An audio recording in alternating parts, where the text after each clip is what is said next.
أعوذ بالله من الشيطان الرجيم وإذا طلقتم النساء فبلغن أجلهن فأمسكوهن بمعروف أو سرحوهن بمعروف ولا تمسكوهن ضرارا لتعتدوا ومن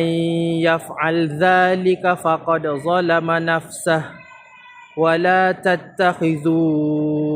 آيات الله هزوا واذكروا نعمة الله عليكم وما أنزل عليكم من الكتاب والحكمة يعظكم به واتقوا الله واعلموا أن الله بكل شيء عليم صدق الله العظيم